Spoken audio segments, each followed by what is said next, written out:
I'm doing Yeah, I'm because it's just the only chance Okay, I get. does that mean we're good? or- Yeah, well, I just need to check if the YouTube's going all right. Okay, it looked right. I saw us on YouTube there for a second.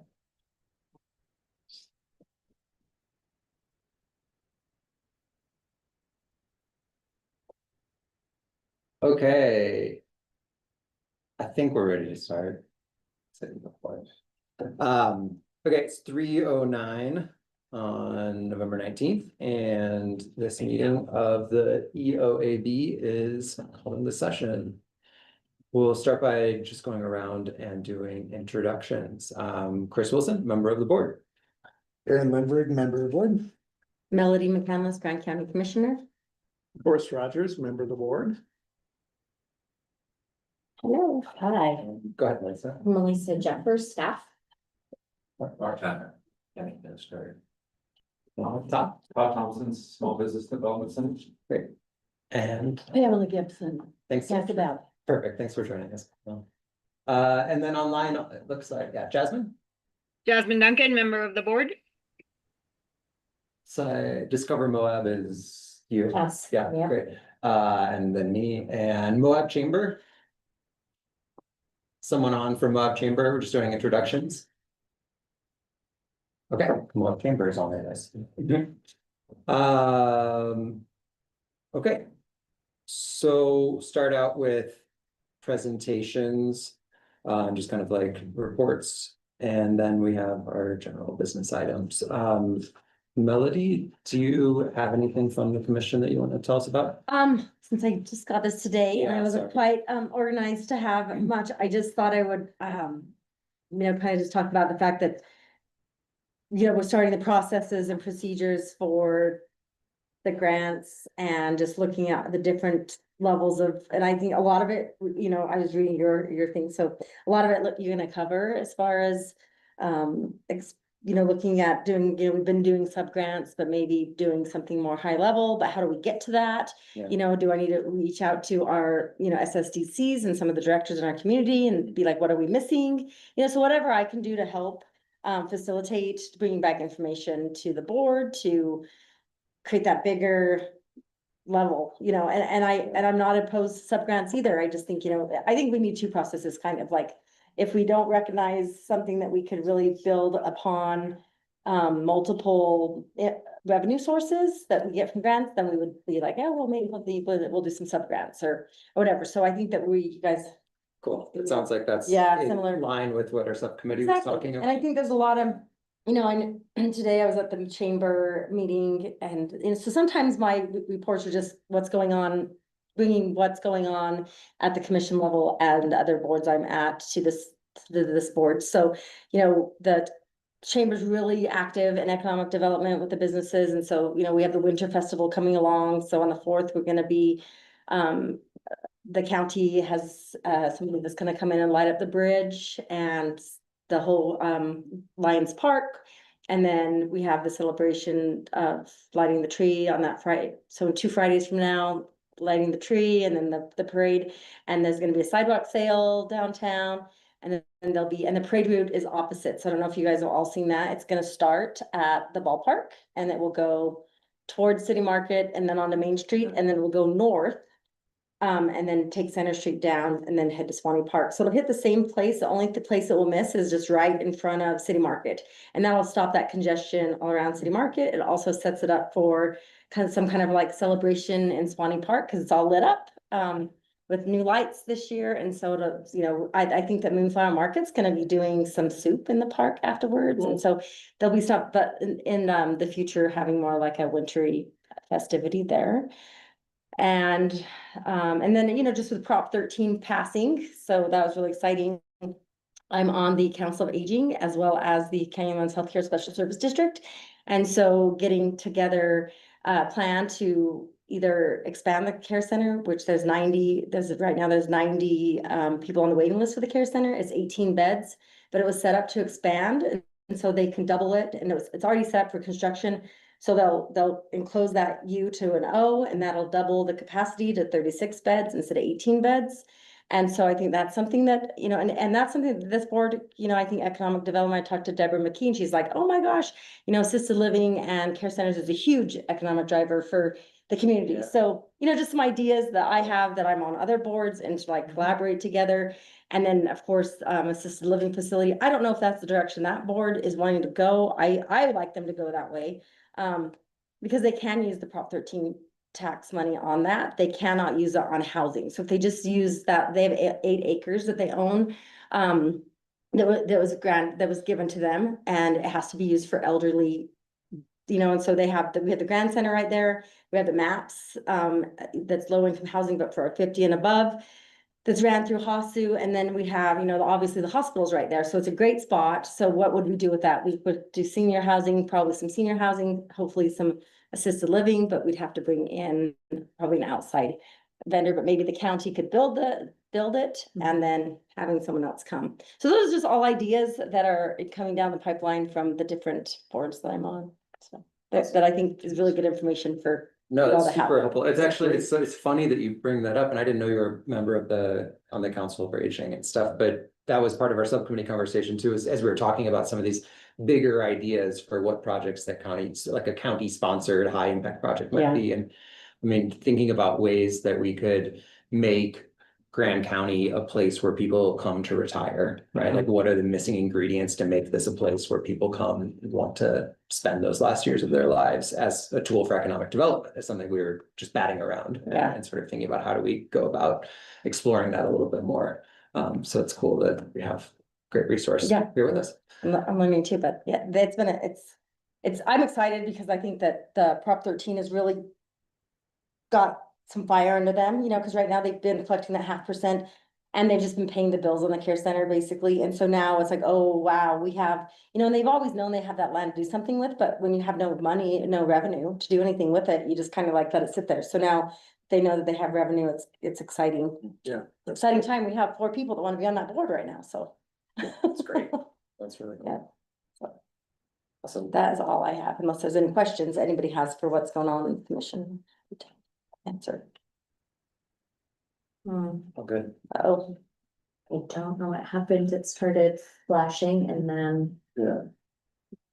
Okay, start recording it. There we go. and I think we just have to say no one talked while the recording was stopped. And I think technically Yeah, we just had to say that. did, I'll Like, pause. yeah, no one talked, so nothing happened. Thanks. That's great. I appreciate it. Melissa, do you want to do a report from the department? Love to. So today we received our revised contract for review from GOEO on the RCOG. So we had submitted a bunch of documentation, including CDBG documentation from Maccolt and product status reports and amended budgets and all of those things. And their compliance team got back to us today, and Michael Hall sent a revised. Well, at Corian. They just do this, don't, It'll just come back, right? yeah, it comes back. I think they say it's still recording. Right, Mark? Yes. Okay, so just, Yes. unless it really doesn't come back at all, but don't let it stress you out. Don't touch anything. So we'll review that. I already had Dana a couple of weeks ago, put it on the agenda, the commission agenda for approval, and I told her I may just need to keep moving it back depending on when they get us the contract, but we do have a placeholder on there. So we'll make sure that it gets reviewed and hopefully on the next commission agenda for signing. And then we received our payment for the RCG payments. And I've gone back through now and compiled all in one worksheet of the terms with our recipients for the subgrant program. And I spoke with the county attorney to make sure that they can get that reviewed, and then those contracts can be sent out to our RCG recipients. So Do you need anything from us to be able to move forward with that, or you guys are good between you and the county attorney? nothing so far. Where this is gonna get really tricky, and I anticipate that we'll probably need a lot of support, is in reporting and tracking when we finish. It's a nice big chunk of folks. Yeah. So just making sure that maybe, we're getting the reporting as we go, and we've got it well in advance in case there are any hiccups, we can still complete our filing deadline. I think that that's gonna be the biggest issue. Yeah. Brittany. Okay, great. And yeah, I mean, that'll be a part of our conversation today too, in terms of just setting up processes for grants going forward, is how we wanna document or sort of what we wanna set up as the process for that reporting and just follow up in general.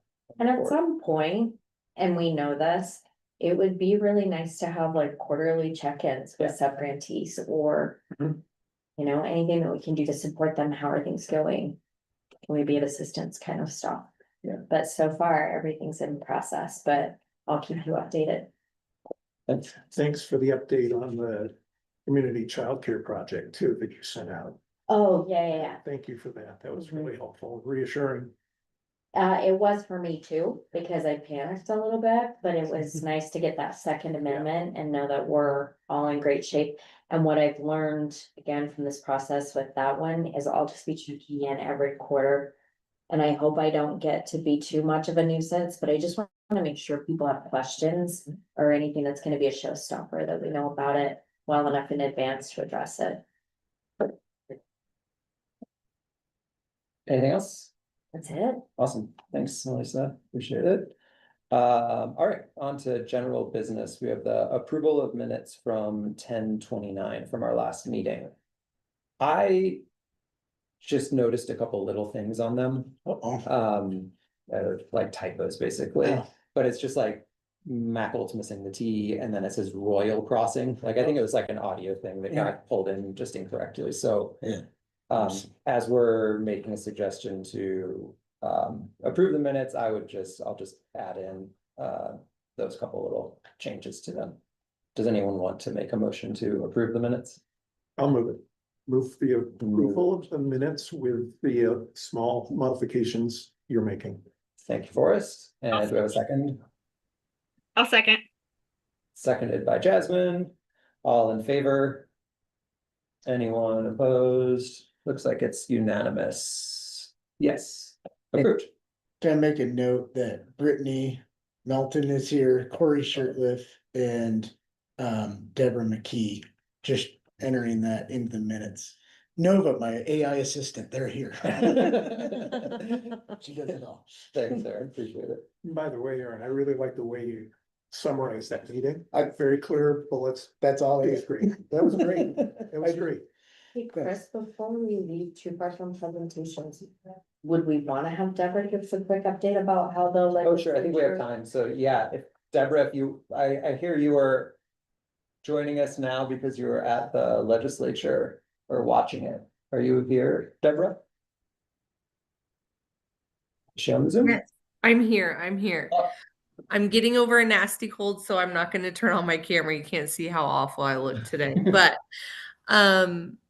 yeah, so Jefferson just presented the new strategic framework for the office. And I'm happy to send over the document. It's my first time hearing about it as well. Kind of just restructuring a few things, focusing on some new targeted industries, and just overall partnering better with some other agencies. Before he did go, one fun fact or one fun takeaway is that a bill was presented to move all of the state housing initiatives from Department of Workforce Services to GOEO and kind of build out a new housing division, I guess, for the state where everything would be centered within GOEO. And it seemed like the legislature was in support of that. So that'll be interesting to see where that goes. This is the first I've heard about it, but they mentioned that housing resources are sometimes difficult to find because it's scattered across several different agencies. And so they were wanting to kind of consolidate and move it to GOEO, I guess. So as far as our strategic plan, more details will be coming out, I know, within the next month. He did also share a report, like our annual report, which I can send out to you all as well, about some of our programs and, the dollar amounts and things like that. But nothing, no major big changes. Some of the targeted industries, the financial one is going to be changed to fintech. And then they added energy and minerals as a targeted industry as well. So nothing too crazy. I'm still here. So, but lots of other fun things, and I'll send that out to you all to look over. Great, thanks, Deborah. So has that passed at this point, or are we still awaiting legislative action on it? Right. So we're waiting, right? Okay. I mean, it's internal that the structure has already been shifting and our objectives and things are shifting. I don't think any legislative action is needed, but Oh, the actual strategic plan technically wasn't unveiled today. It was just the annual report and then, you know, kind of talking about what the plan's going to look like. But I think it's due to come out in the next month. And gotcha. that's all I know. Well, thanks for sharing it. Yeah. Okay. Pamela, we're up next to talk to you. So yeah, for those who didn't hear, she introduced herself. As I understand, nice to meet you. You're a town councilor in Castle Valley. Yeah. And yeah, Jasmine reached out and I think Melody helped reach out, and we all know that we have an opening as Jasmine cycles off the board for a representative voting member from a municipality within Grant County.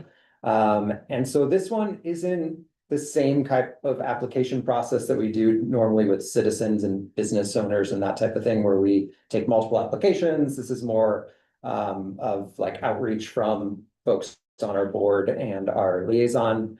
But at the same time, we'd love to, it seems like it would be ideal to have a recommendation come from this board in favor of someone. And so we wanted to just invite you to come, and you can ask any questions that you have of us about the board, and maybe just introduce yourself and tell us a little bit about your interest in the board. And then we can just have a little conversation before we move forward with it. That sounds all right. Sure. Well, I live in Castle Valley and I'm on the town council. Jasmine reached out, to see if anybody was interested, and I was. My background, I moved to, Castle Valley part-time in 2005, and then full-time in 2012.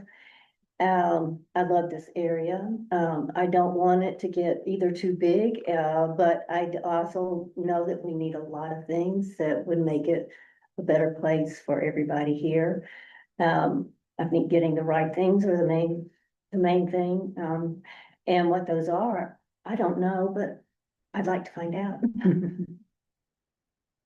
Awesome. I mean, this is just an open conversation, so if anyone wants to jump in or ask questions. How long have you been on the town council for Castle Valley? 2020, a very good year. Yeah. Yeah. My background, I practice law in Denver, corporate law, municipal bonds, that kind of thing. So I have more of a transactional bent. I'm not a litigious person just because I'm an attorney. Great. And I don't know how much you've had a chance to talk to Jasmine about our board and some of the main things that we do here. Just about that much. Okay, well, maybe I can tell you just. And I know it's changing. I read the paper that it's Yeah. changing, so I'm very curious what's happening. Yeah, I mean, some of the like core functions and like of the board center around two grants, the rural county grants and the rural communities opportunity grants. The rural county grants up to, well, it is $200,000 for Grand County each year. That can be really, that one is quite flexible. Like the county can administer it in lots of different ways. So this past year, we opened up an application process for businesses and nonprofits in our community, and had like an open call for applications, and went through a pretty big process to select a set of projects that represent $200,000 that we just got funding just came in for. That's what Melissa just reported. it's been, and we're gonna have a conversation today about, is that the best way to administer it going forward, or should we be considering some additional things in terms of how we administer that $200,000? And then the RCOG, the Rural Communities Opportunity Grant, is up to $600,000. And it's kind of like every other year, if we do it well, basically, if we, basically, you can't apply for a new one until you've used up the old one. And that is a competitive grant. The RCG we get from the state every year, that 200,000, the 600,000, we compete with other counties and projects around the state. And we have to have a good proposal, the winning proposal to get that money to our county. And so that one's designed for sort of bigger, more high impact projects. And really tailored to be projects that are run by the county. Or some special service district or some, subset of government within the county. So the project that we're still working on getting funding to, but was the selected project this past year was a project for EMS, for emergency medical services, to build a destination training program. So a training program for EMS that would serve both our local community and folks from anywhere else in the country that wanted to come and get certain trainings or certifications that could be offered here. So it'd be something that would help bring people to the area and sort of economic activity to the area, but also bring training resources and potentially also workforce and workforce training to our folks locally. So yeah, that's sort of one example of what that can look like. Yeah, and then as you've seen, I mean, those are sort of, the core focus. But I think we're also serve as a resource for economic development, on economic development for the department, that's Melissa, within the county. And potentially commission, I guess, also if they request something from us. That makes sense? Yes, Yeah, yes. okay. And the new bylaws that just got approved that will take effect December 31st, when you join the board, are on the website. So if you read those, they're the correct bylaws. Okay, thanks. So can we ask some more questions? All right, so like you just said that it made it sound like you felt like there was needs in Grand County that weren't being met. What do you think the government's role is in that? That's a good question. I'm not sure, I think the government's role is to help encourage things. We mentioned the most recent referendum, I guess it was called, or proposal for the tax increase, and the county getting more funding for old folks like us. That's a great thing. I mean, the need is really there. I tried to get my brother in. Sadly, he's no longer here, but that's I see that expand. I'm not sure exactly what the government. I'm a very ambivalent about the whole thing. So I'm not sure. We have lots of debates about that. As we think about But- projects and things like that. Right. I think for me, for my time on this board, it's been an opportunity to learn a lot about the different elements of our business or economic ecosystem. And trying to find ways where some of the limited dollars that are available to the county can have the greatest impact.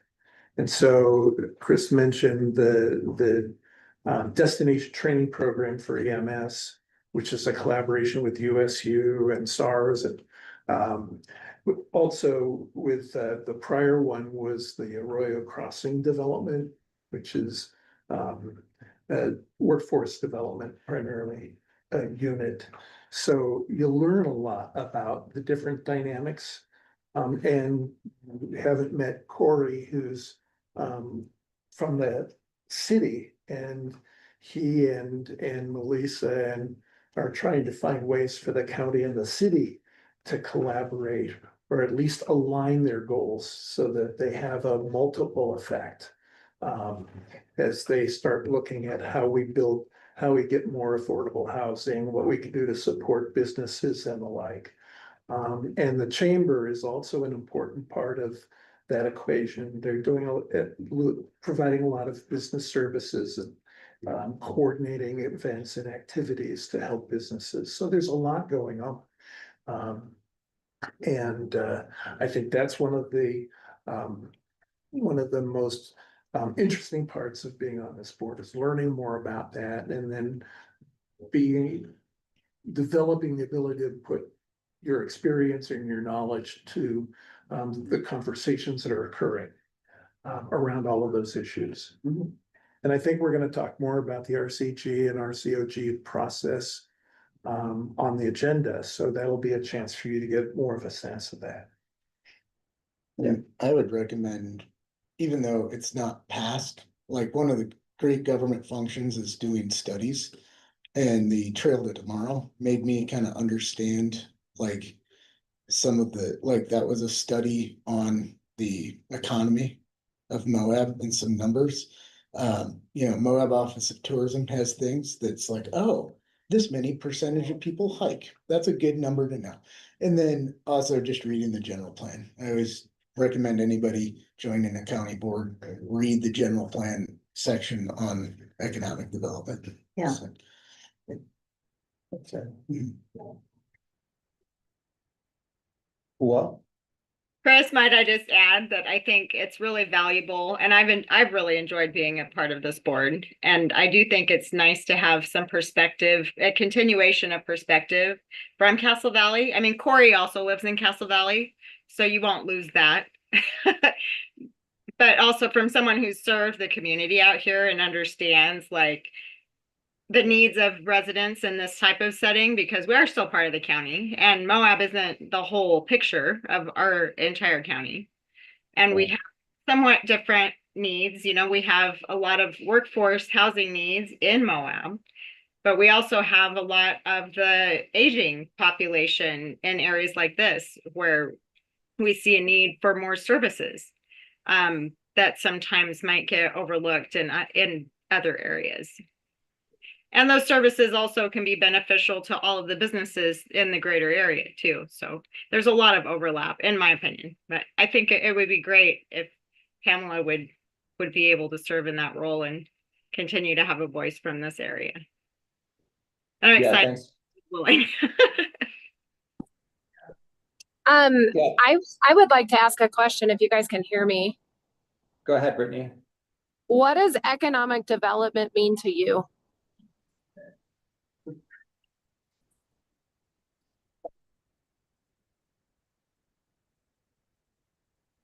Ella, I think the thing that's been rolling around in my head is I've been thinking about a fairy tale that I think is appropriate for here.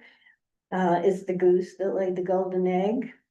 I think we need to take care of that goose and not overwhelm that goose, but to grow the environment for that goose.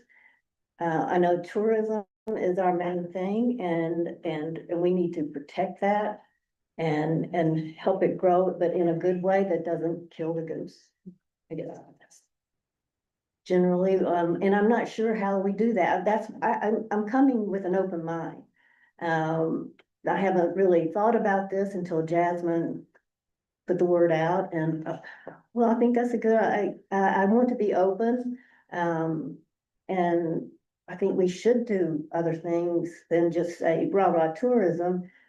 But we've got to recognize that that is our goose and take care of that goose. So other than that, I really, I'm just an open book right now.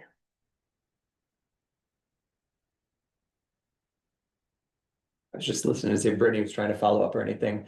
I was just gonna say that I really agree with Jasmine that, we have this spot on our board that is for representative municipality. We only have 2 municipalities within Grand County, Castle Valley and Moab. So those are 2 choices, right? And we know that Moab has like a permanent seat on the board, not a voting spot, but still permanent representation from the city. So I do think it makes a lot of sense to have representation from Castle Valley so that we don't, I mean, we do know, like, and a lot of us live in Moab or the sort of this area, and we know that like this is where a lot of the economic activity is.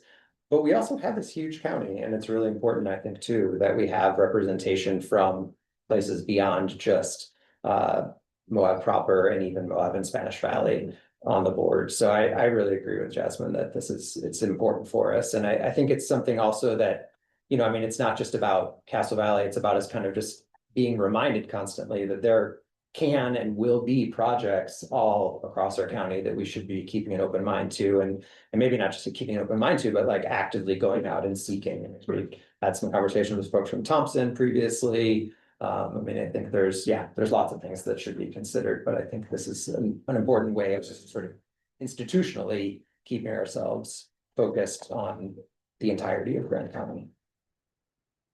Yeah, and in the discussion with the bylaw change, we talked about that in the commission as far as like making it specific to Castle Valley.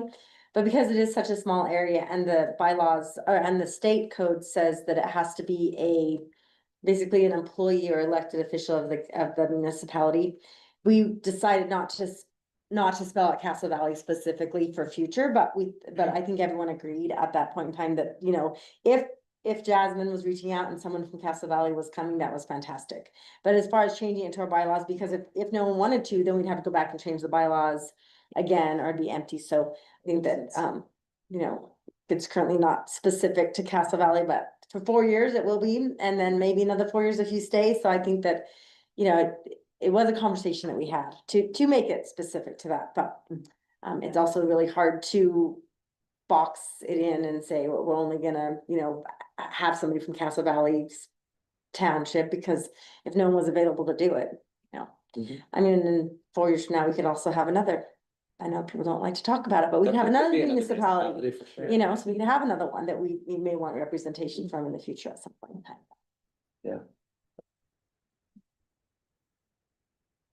Well, is there anything else you'd like to talk about or questions you have? Lori? I think I'm a big question mark. This is all very, very new to me. It's not something I was pursuing, but very interested in it. Not interested in it. So I'd like to go with the flow. I'm happy to try to put my 2 cents in there and see what I can contribute. But other than that, I don't have an agenda, and I think it's good to get more, but you know, Castle Valley's a little bit of a square peg. I know we are. But we have a lot of square pegs out there, and I think they represent the greater county as well. Yeah, it's a good thing. Well, if anyone would like to, put forward a motion to recommend to the county commission Pamela's appointment to the board. You open to that? There's no one else. Yeah, Sure, exactly. sure. It's not it's not like an application process. We're not waiting on others. This was, the sort of the process, what that was set up was to ask Jasmine to reach out to folks in Castle Valley, because we had talked about the importance of having somebody from Castle Valley, and then there were the conversations that happened at commission as well, that sort of were in the same direction. And so there was just outreach done by Melody and Jasmine to see if we could add somebody that was willing and wanting from Castle Valley. And when we did, we just thought we'd bring that person to the board. Well, as a former part-time resident of Castle Valley, I move that we recommend Pamela to the commission to be our representative from a municipality within the county. Thank you, Forrest. Does anyone just second that motion? Sure, I'll second that. Seconded by Aaron. Any further discussion? And a vote. All in favor? Aye. Aye. See everyone here, Jasmine as well, and then Brittany. Aye. Thank you. It's unanimous. Approved. Thank you. Thanks. So it will go now to the commission, and they have to make any final appointments. We just make recommendations. And that is sort of like how everything works here. We're an advisory body, so we Right. make recommendations to the commission and then they make final action that becomes policy or whatever. And then if the town council wants to, you know, I We can- put that on our agenda as well, Yeah, Melanie. this tonight. yeah, and that'd be great. Flower. If that comes to the commission, that'd be fantastic. And then It'll be- we'll put it on. Tonight. Yeah, Perfect. Thank you, Pamela. Yeah, thank you, Ted. So you're welcome to say, I think we'll have an interesting conversation about the grants right now, but you don't need to if you have anything else you need to do. That I totally understand as well. Just at 6:30. Great. Perfect. All right, so yeah, we now have the sort of report from our subcommittee on the grant process, our CG and our COG processes, and then discussion and potential action on that. It was only at like 2 p.m. today. Sent out an email. I tried to just put on paper some of the thoughts that some of this is, and I just want to be clear about this. Some of this is me trying to encapsulate the conversation we had at our subcommittee, and some of it is me trying to think about timelines and things, just putting some of my own ideas on paper just to get the ball rolling for a conversation. But all of this is for discussion with the members of the board. So anyway, why don't we can pass some of these around?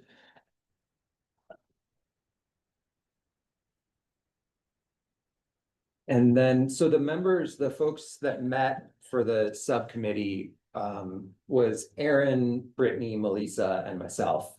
And we talked about, I think that Melissa at our previous board meeting brought up the idea that in addition to the possibility of doing a sub-grant program again, where we sort of open things up to the public and we ask for a lot of applications, and then we create a rubric and a process to filter those down to the projects that we fund, that we should also consider or have in place a mechanism to consider the possibility of targeting larger amounts of that $200,000 to basically, I would say, like county or county sponsored projects. So sort of looking at the sort of recognizing that the county itself is oftentimes one of the most like reliable partners. We talk about sort of finding good partners that we can trust to be good stewards of the money, that oftentimes the county itself might be a really good place for that. And so thinking about whether departments or maybe special service districts also have projects that would promote economic development in the county and could be sort of like higher impact projects. So instead of spreading out that money so much, should we also be thinking about focus uses of it and have in place a process to do both? And we at subcommittee level sort of agreed with that as a concept and tried to think about how you would do that. And the basic, I think, answer to it is that we thought it would be important well in advance of making final decisions on our recommendation for the grants to have a process start with outreach to department heads, heads of special service districts, folks are within the county sort of orbit, like the head of the airport, for example. Also, I mean, we had sort of a list of folks that we thought might be that are types of entities that might be appropriate for this. But start with outreach to them and see if they have projects they'd like to put on the table. Have then some time for the board to consider those large high impact projects, and then decide as a board whether we go with that or open up a sub-grant program. And there could be like a combination of the two also. Like if there was $150,000 project, maybe there's $50,000 left over that could be a part of a sub-grant program. And then we'd know when we open up a call for applications, listen, we have $50,000 remaining for this sub-grant program. So that's what's available for folks to apply to. We talked about the importance really with either of these, but with the sub-grant program and with these bigger projects, that really like what we think the board's focus should be is on projects that improve the ecosystem, right? That improve not just, supporting one business to make one business grow, but projects that can improve the ecosystem within which many businesses operate. And so that it would have a spread out impact, positive impact, and also sort of like a multiplier effect. Like we don't want to just, have, we have a very limited amount of money. But so the question is, how can we have the biggest impact? And the answer to that, as we talked about it, basically was that we look for projects that have some sort of multiplier effect that can, support many businesses or an industry or a region or something like that. Aaron, Brittany, is there, what else am I? I missing guess from our I subcommittee? felt like we came up with a list. Yeah. And, for example, Melissa was like, well, we could have an economic development, corporation and fund like an employee that kind of like starts that idea. Or we could and I suggested, well, there's HASU, we need a revolving loan fund. There's that idea. Like we could go to each, kind of each we were trying to think of every nonprofit and every kind of like entity in the county and being like, well, maybe we should go to them and be like, what could you do with $200,000? And then I guess I wanted to ask Melody, there's these kind of two questions. It's like, either we give the money out to like what we did last time, we had all these little people. And I mean, not little people, it was like, hey, $5,000 here, $10,000 here, $70,000. Which is like, to me, it's like training nurses and doctors, or do we like try to build a hospital kind of idea? And I think, I don't know, Melody, where do you think the taste of the community, is that like, it feels like there's these two poles of that whole economic development. Is the commission drawn to one more than the other, do we try to build like economic development office, and try to build this part of the government in the county? Or do you just be like, no, help people with their individual businesses? I guess I think I think left what with has that. the greater impact is gonna be what is the preferred, what has the greater impact for Grand County? Is it gonna be, like, even Well, when it's we were hard to- doing the sub grants, that was kind of still the same thing, like, what's gonna be the biggest tax revenue? But do you wanna kind of it's almost like you were like, I could grow my department almost. Like you were kind of saying that, right? So, no, or the EDI. Creating an EDC EDC. was one of the. Would that be? So that's That's totally not- something separate from the county, yeah. Oh, okay, Yeah, yeah. okay, sorry, I misunderstood, never mind. Yeah. So, Oh, sorry, go ahead. I didn't mean to interrupt you. I don't think you're interrupting anybody. Okay. I kind of, so from a lot of that conversation, I'm better at examples just because I don't follow some of y'all's verbiage, but I think that if the county, so for instance, looking back at our last set of grants, like a commercial kitchen was a part of that. There was quite a few of them. So if we were to look to the county or like the different department heads and say, okay, hey, what does the airport need? What does the OSTA need? What are these different things? And we pull in all of their thought processes. It might be able to match some of the things that we saw in the last round, and then it kind of kills a couple birds with one stone. And so I really like the idea of the county partnership as well, because the stewardship portion is what I am very, I guess, most interested in. I like good stewardship of public funds, and that part really moved me forward in my thought process with that. And so I just think that if we're going to find quite a few great ideas, if we're pulling in those department heads to find out what are they seeing, what do they think, where do they see an impact happening, and then also is it matching some of these other needs from the community. So for instance, if a commercial kitchen was out at OSTA, maybe those commercial kitchen or the people that need to rent that space, that's a revenue stream for the county, but also it's helping generate more for our, for developing an economy. Yeah.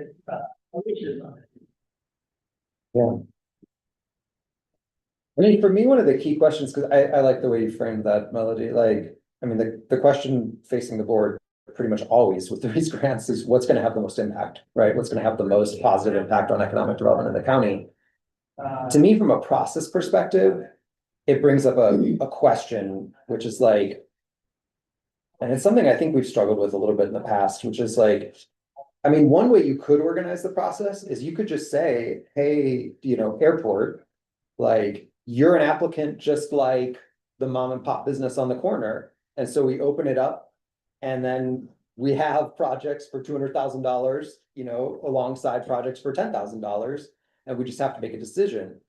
There's something a little like also tricky to me about doing it that way, which is just that if we end up choosing one $200,000 project and you've got 40 other applicants that you have to say no to, and they're like, well, why'd you ask me to spend all this time on the application and coming in and talking to you? Like, that's, maybe a downside of it, but the challenge on the other side is like, if we go to the airport and we go to, whomever, department heads and stuff like that first, we don't have that small, really cool project to compare it to either, right? And so if we just make a decision ahead of time and we say, well, do we have a really great high impact project this year?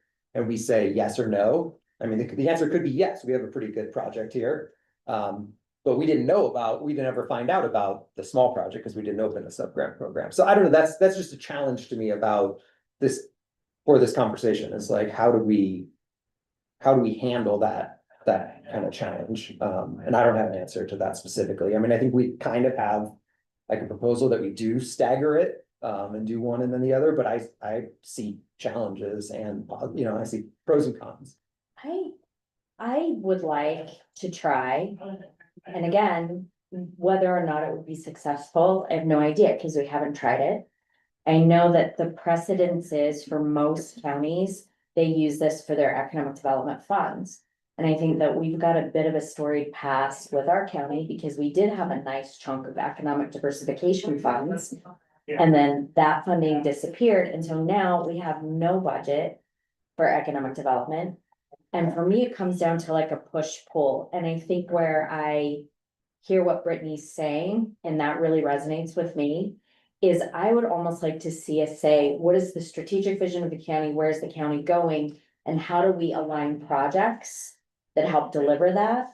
Even though there would be some really cool suggestions from departments or from folks or from projects in the community, they may or may not be aligned with where we're trying to get the bigger flow going.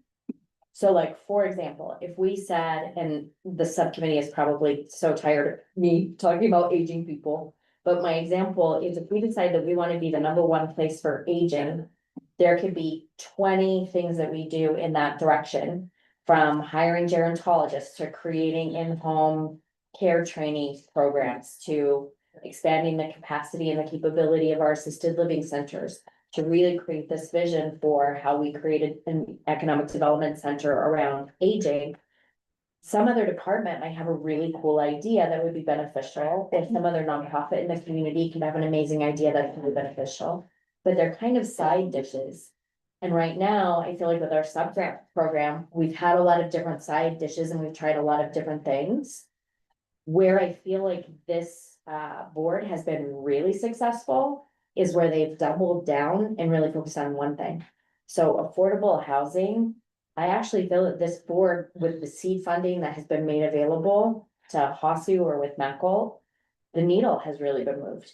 If you look at Moab Community Childcare and what was accomplished there in terms of infrastructure and creating a program, it really did some stuff. And it's not that I don't think that the other things are worthy projects or impactful. It's just, I think it's spot checking.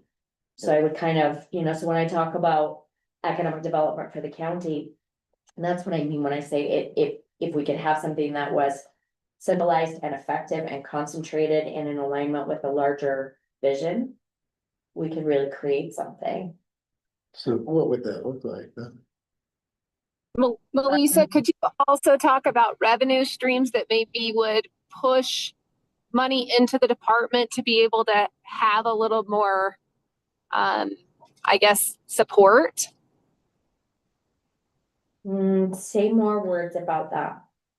So from what I remember about our discussion is we were talking about if we were able to figure out a way for a percentage, if we make something happen, I don't know, like let's say we decide we want a concourse at the airport. I don't know, I'm just guessing. And then we're able to say, put out RFPs for maybe small businesses and say, you know, come in and you can do your business here, and you have the contract for a year or 2 years or whatever, but you have to pay us rent. That's a revenue stream to our county that maybe could funnel, if we could talk Mel into getting that money funneled to an economic development department to be able to basically push our impact further with more support in the department. Oh, okay, I see what you're saying. So like revenue streams for the county, tons of different ways to look at that, you know, like. Would you want to have hangars and monetize that revenue for hangars? Would you want to put in a sound system and improve some equipment at Osta so it can host larger, you know, pro rodeo events, and then they've got revenue that's coming in or whatever? But I think it's all in alignment with that same flow idea for me is how do we make the greatest impact, taking a large vision about what it is that we want to build, and then kind of align a bunch of things, a bunch of projects with that, with a bunch of different funding sources too. I mean, how could you do something that's coordinating with CDBG funds? Or great, if it's a large infrastructure development project, can you leverage CIB? I mean, to me, that's that's the real appeal of this kind of county-backed, high impact focused approach. Is it's a recognition that what we have at our disposal is small, relatively speaking, $200,000, but flexible, right? More flexible. We're more flexible with how we spend it than some of these other things. And we might be able to set ourselves up as a county to get a $10 million right grant or loan or something like that to do something that's really big by doing the groundwork with, you know, this smaller amount that we have. To me, so that I see that very much as like the positive of exploring this dimension, at least. I mean, I love conceptually, I love the idea of like, we have a strategy and then we execute the strategy and we, you know, have the most impact that way. We choose aging and, you know, how do we make the county an attractive place for people to come and retire, and that can be an economic driver. What I worry about with that kind of an approach is that if we're supposed to be like, how can we validate that our ideas are good enough?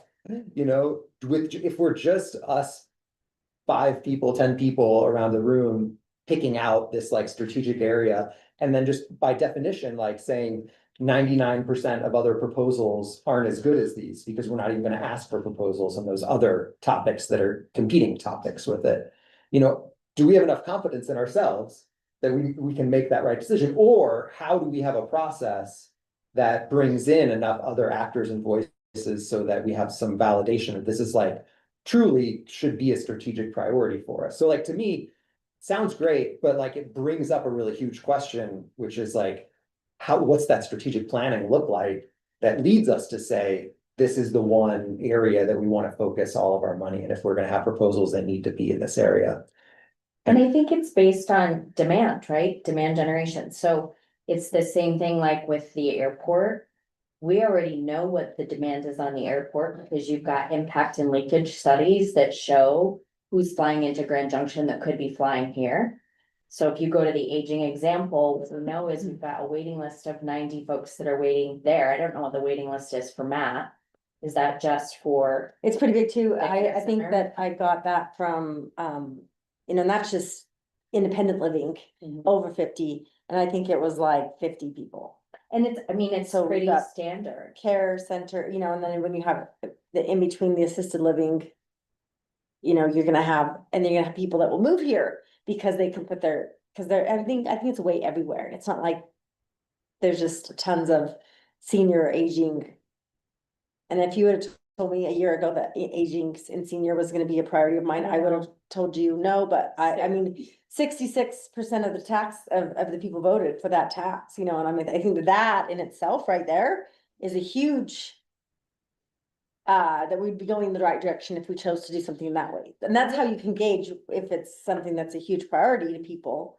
You know, it's similar to where, how do I know when I'm sitting there, the 7 other commissioners, that the decisions that I'm making are on behalf of the whole county, and it's because I'm talking to people. Yeah. And I'm out, you know, listening, and I'm, you know, reading my emails, and just, you know, Yeah. you can't know it all, but you do the best that you can to get all the Yeah. information. I would say I learned a ton by our more open approach this year too. And I'm not trying to push us towards like, let's redo the sub-grant program. I'm just trying to like ask what are to me the tough questions to like figure out as a group what the answers are. But like, I know that reading through 40 or 50, whatever, with 60 applications, like it taught me a lot about what the needs are, economic needs are in Grand County, in a way that if we didn't go through a process like that, I don't necessarily want to replicate the entirety of that process this coming year.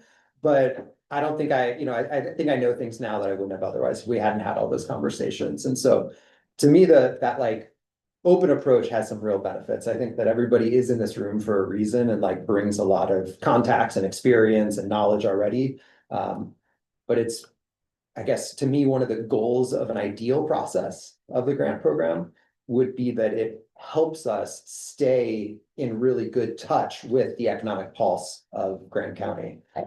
I don't, I'm sorry, were you gonna say something? I was, but you go ahead and then I will follow.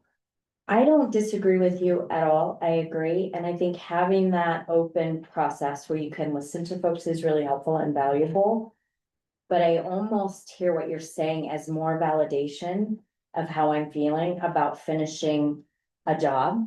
So for example, if we were to commission Zion's Public Finance and get them to do a sales tax leakage report of what we're losing to Grand Junction by folks that are going into assisted living there, I think that we would have a connection. When you just look at, I mean, I'm looking at the sales tax leakage report for even just non-grocery items out of this area, period. And when we look at what we're losing to Grand Junction Airport from folks that can't fly in, I am absolutely thoroughly convinced that when we get that report back from them, we would see numbers that would be astronomical in terms of what we're losing in assisted living. And I am applying that metaphorically, I guess, to the affordable housing challenge. I feel like with HASU and with MACL, we've really positioned some great things, and we are still short of a local housing trust fund. We're still short of doing a down payment assistance fund. Like if we were to have stuck with one thing and kept pushing that thing, we know that there are a lot of great ideas that are coming in from the community members, no question, and those are always gonna come in. And we still know that there are really big things that we can all agree that are really necessary, that we just need to go deeper and further with to be a leader in affordable housing in a rural gateway community. So I think for me, I love the idea of having those projects and having people come in, so you always have those ideas coming in. But I'm almost more convinced that I would love to concentrate our investments and our focus and our priority and our resources in solving a challenge or like pushing one thing over the finish line. Corey. I think I will be second in line. I think there was a comment before mine, but yeah, I just want to cue that up that I did have a follow-up with that from Lisa really quick. Okay, who was in front of you? I was. Oh, sorry, Forrest. That's I okay. apologize. Forrest, then Corey. Thanks, Corey. I, after 3 years, seeing all the work that went into the STAR grants and then the RCGs, I think we've done a lot in building capacity. We've funded a position at the Small Business Development Center. We've funded the chamber to do a lot of the groundwork with businesses that should be able to continue and grow that service to businesses. So I don't think deciding to really focus on building our capacity within the county is turning our back on local businesses, because we've created resources that can interact with them and can do training and advocate for them and the like. And use the resources, the limited resources that are available to an approach that is right now under-resourced. There are a lot of constraints. And with now a full-time person in the role to help integrate, coordinate, collaborate, and build coalitions, I think an investment in the county right now, given where the county is, given the circumstances, the complexity of our economic environment, I think that's the approach that I would vote for and stand for. All of the time that has been given by volunteers to these sub-grant, what are essentially sub-grant proposals, I think is time that's important and valuable to us individually, but I don't necessarily, it's had the kind of impact in the community as have the long-term investments in workforce housing, the chamber and business assistance, and childcare. Thanks, folks. Corey. Thank you. And that actually helps, I think, tee up. So, but back to Melissa. So I think in the idea of formulating around the strategy, is there an idea from a timeline perspective, how often we're reestablishing that strategy in terms of economic development in a particular realm to really get it what we'll call to a self-standing or operational element where you could move on to potentially a new priority? What would be the horizon of commitment you'd see? And I think that the answer to that, I maybe have a follow-up comment kind of back to kind of, I think, what Chris is kind of getting at as well. I think it depends on how you scope a project, right? So one of the things that I would like for us to be really good about is to be able to create a measurable impact and to say, what are we measuring? And if we decide, we're measuring this, well, then here's how that would have to be resourced. Depending on the scope of that would depend on how long you needed to focus on that issue. It could be one RCG seed capital in combination with a CDBG grant. And then you feel like, okay, we accomplished what we said that we wanted to. Do we want to set new benchmarks in that area and new goals in that area? Or do we want to tackle a different area? So it would come down to scoping for me. Is that not the answer you were looking for? Nope, that's, I think, well, and it was truly exploratory. I mean, I didn't have an agenda behind it. It was because I think that's it. I think with what because I think I'm not that these are different, but I think what Chris is saying, and then I think with the idea of how to really ensure the greatest value out of this group and out of that money is to ensure that it is taking root and actually building out what the accomplishment needs to be, is what I'm kind of hearing from this side. So I think what your response gave was kind of what I was looking for. Not that I was looking for something, but is that it would require sophistication of a certain point. It couldn't be, I think kind of like Chris, we picked this path and we're in this lane and there's no alteration for stream. But I think once there is, from a strategic standpoint, we're in this stream, you are committed to seeing it till it's at a certain level of success. Because my only other thought away from that is if we're having struggles with that, and where it was, hey, we don't have a timeline that we're committed to it, or it is purely annual, then I think then that strategy does start to fall apart. So I think that was actually the perfect answer, is scoping. It will depend.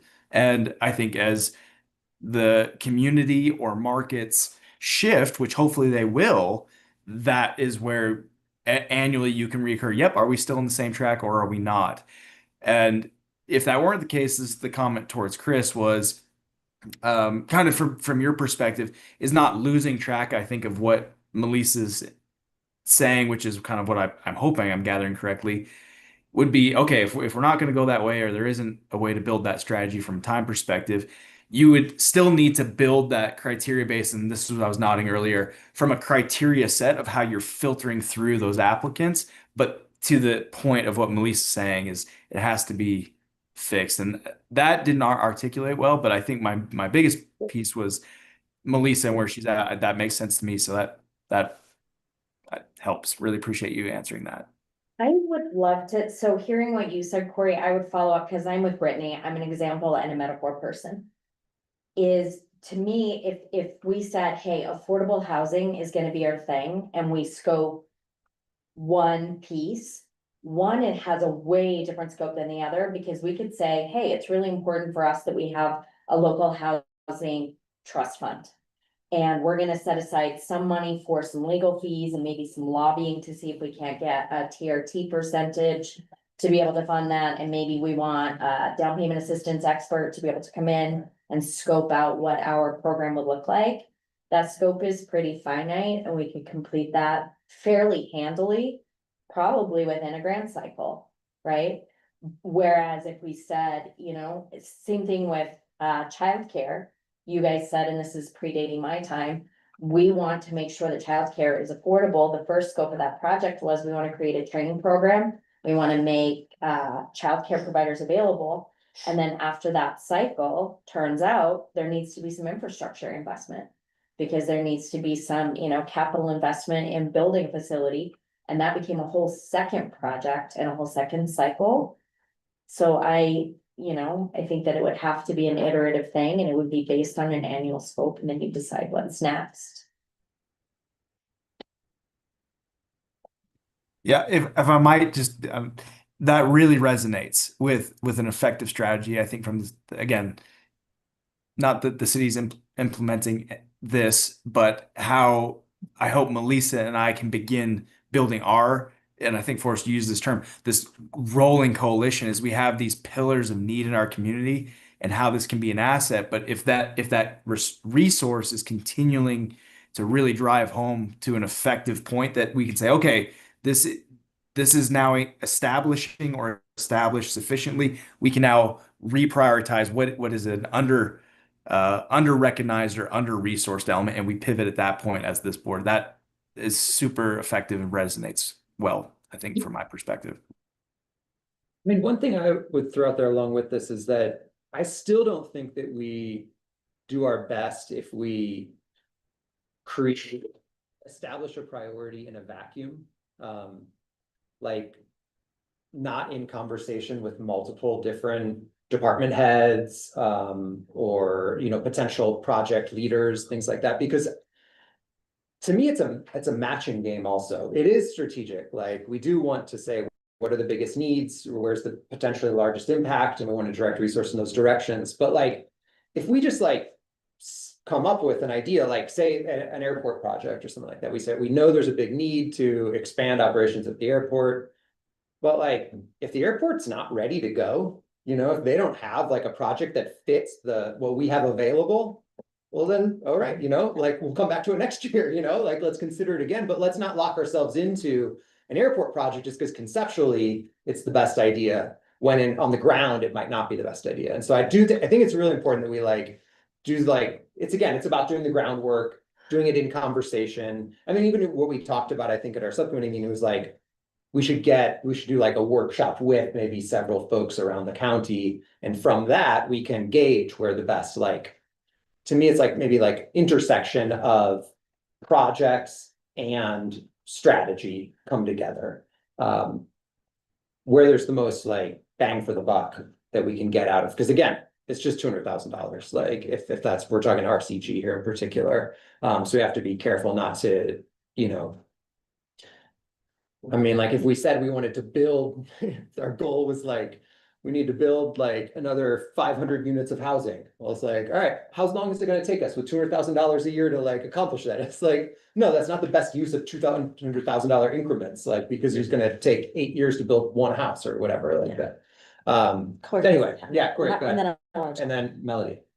Thank you. Yeah, you nailed it out of the park. You circled back through that question where I think you're exactly right.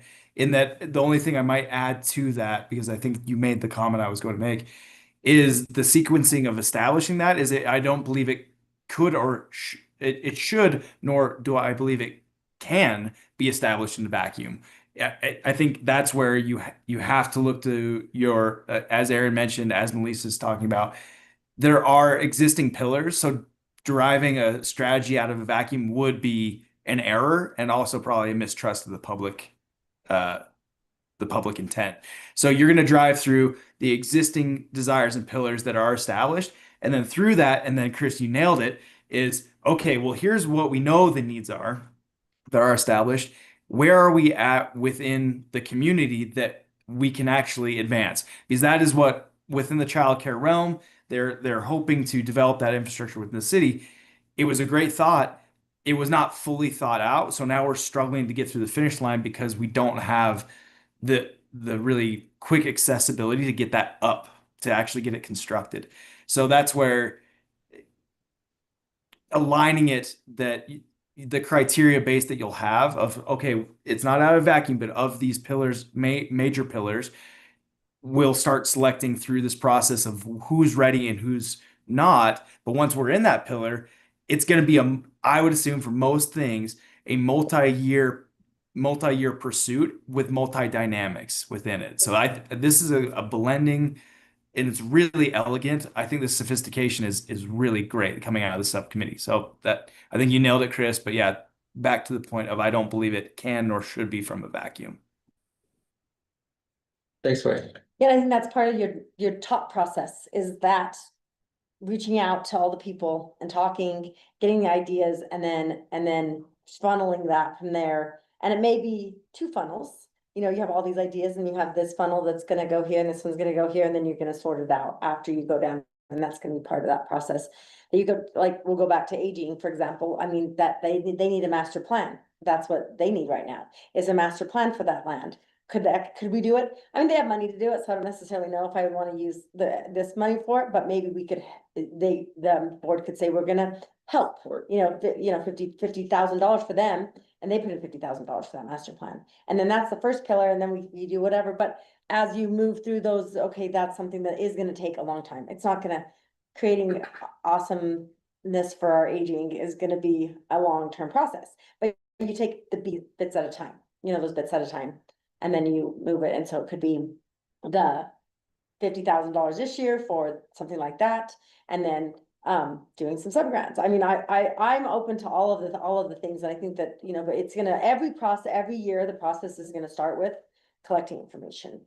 Whether that information is, but I think, different than this year when we had 40 applicants that were kind of all over the board, a more specific, what are we looking for? Are we looking for revenue? Are we looking for it to fit within a specific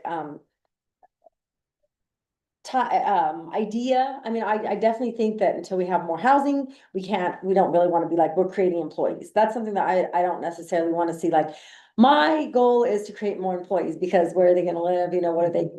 We don't need more employees. We need more jobs for the employees that we have. We need higher paid jobs, or, we need things for our community, like assisted living, airport, better access to transportation. I mean, transportation's huge as well. So those are all those things that we, when you look at it, and so there does have to be some strategic idea behind it. What is it that we're trying to accomplish?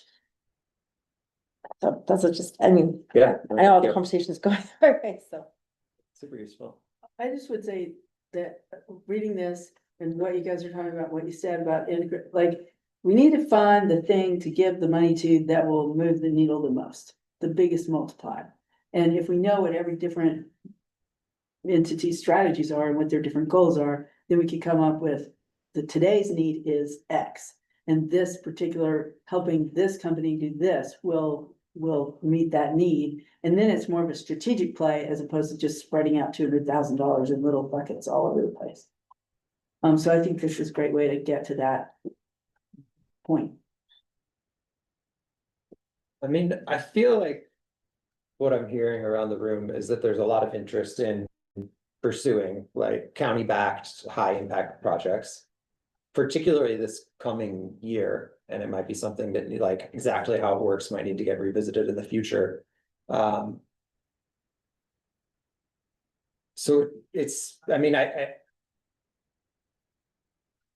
mean, maybe we can just decide, like if I guess then maybe the next question is, what does that process look like for this year? So that we're moving, so we're exploring those options and have time and the capability of making those kind of decisions. I mean, I think that threw out there in here was that pretty like soon, as in like this fall, in the next couple months, we should be bringing.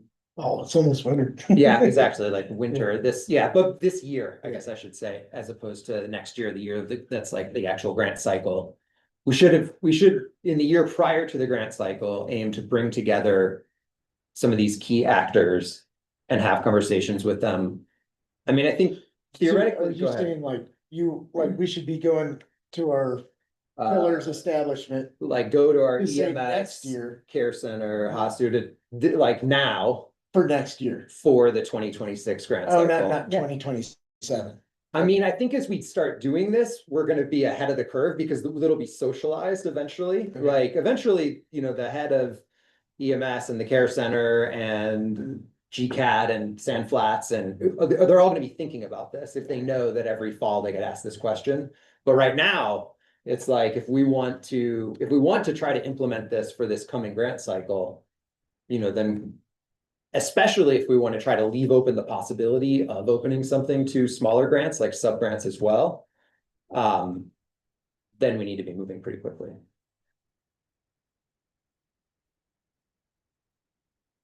Or if we're, totally confident that we'll get, 1 to 2 projects out of this process, then there's less stress on us in terms of, and we can just say right now, like, we're not going to open up a sub-grant program this year. We're going to do something different this year. I mean, I think that could be an option as well.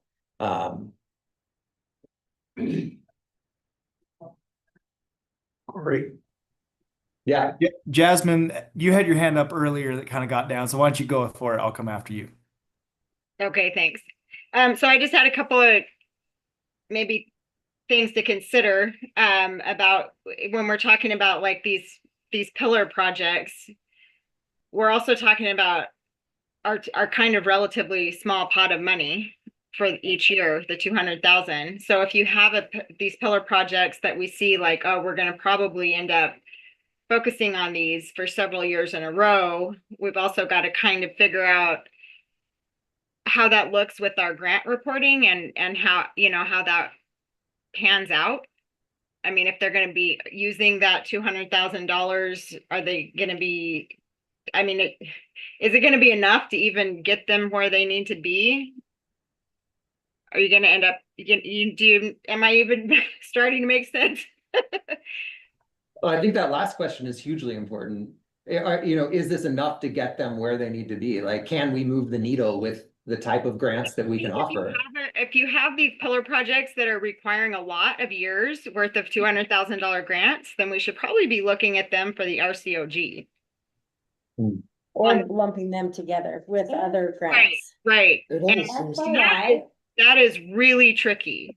I mean, if you're talking about trying to leverage CDBG and CIB along with your yearly grant, you have totally other application processes for both of those grants, which aren't necessarily that available all the time.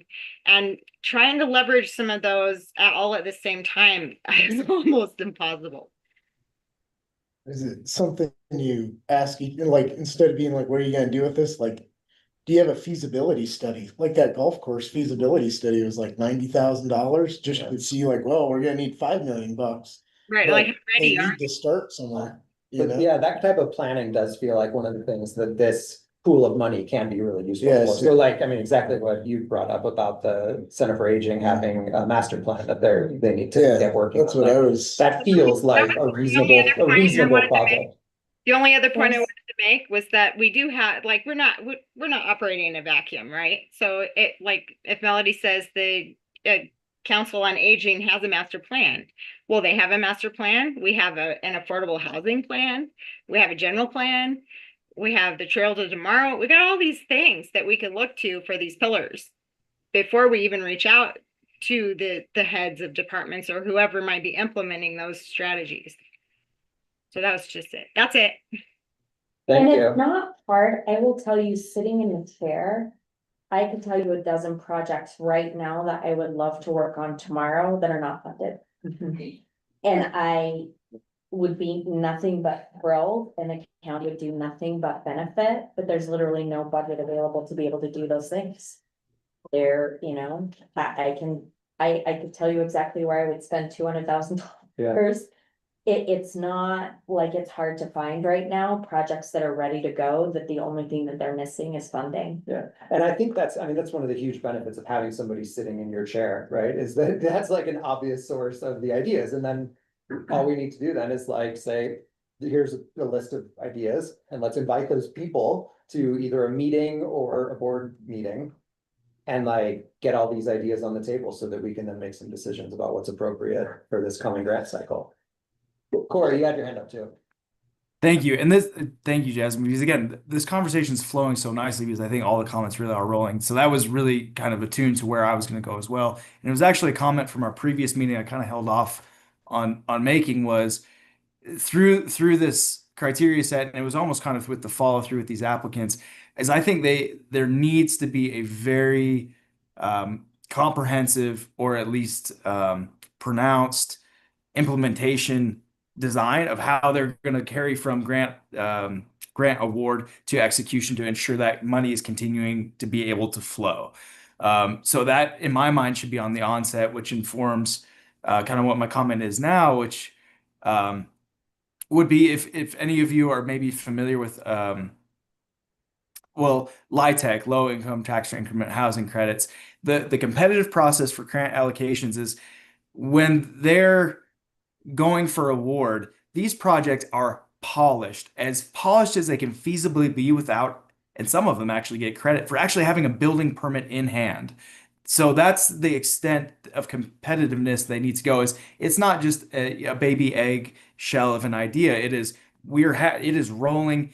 This is what will get us through or allow us to continue or roll through with others. So I think, and to that point, when we're talking, or at least my perception in this is exactly what Jasmine's is $200,000 is not going to get anything done. But what it can done is advance a larger perspective. When I'm talking pillar, I think that's the idea. I think we're using senior housing. Well, $200,000 isn't going to solve senior housing, period, even in a recurring annual basis. But what it can do is be instrumental in where it's located within a larger plan that is county backed, that is the plan. $200,000, that's the whole plan.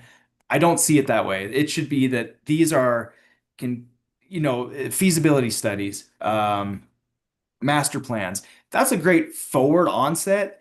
Is it really moving the needle? I don't think so. I think, like Aaron said, or what are governments good for, even in these agencies? Well, plans, sure. But when you're talking about moving the needle, that needs to already have been established. They need to prove to this advisory board, we have a plan. Here's our feasibility. Here's our numbers. Here's our implementation plan. And here's how we're going to get there. We're just short this much, which you're not going to cure on your own, county, but here's how you're a pivotal piece of that pie of getting us through to the end. So when I'm looking at that competitive realm, that's where this larger county-backed position of the pillar is senior housing, but this will just be one piece of all the players, the nonprofits, all the people that are already putting into that bank to go forward. So I hope that makes sense. But where my ad is an actual criteria basis of which to help them or you guys to compare these applications through to make sure they really are ready to go. Because that's where I think we've been stumbling a little bit after the race has already begun. Is there? No, sorry. Well, I just think one of the things we're solving with this is we sort of got on this, be transparent, let everyone know, get lots of grant applications. And it was like free money for your business of any type in any amount. That's almost what we said last year. And even though that, if they read the details, they would see that we didn't have any amount. You know, and there was a lot of people who put a lot of time into those applications where there was no way we could help them, you know? And so even if we don't get this perfect, we're still gonna do a lot better than getting the community all excited and everyone working hard on a bunch of stuff and then not being able to fund it. Or the other thing that worried me about it before too was when we were creating competitors that weren't there before, that seemed weird to me. Like if there's already someone in this segment and we're gonna give free money to, you know, a grant to someone to create a competitor in a segment, that felt really like we shouldn't be doing that. So either way, even though this isn't perfect, I hear all the things people are concerned about. It's way better than, it's transparent and obvious and clear, and it'll just be a lot more focused, hopefully, in worst case, at least a layer more focused than we were. And all those things are good, I think. Lisa, there. Okay. No, I was just gonna say, is there an appetite for next meeting?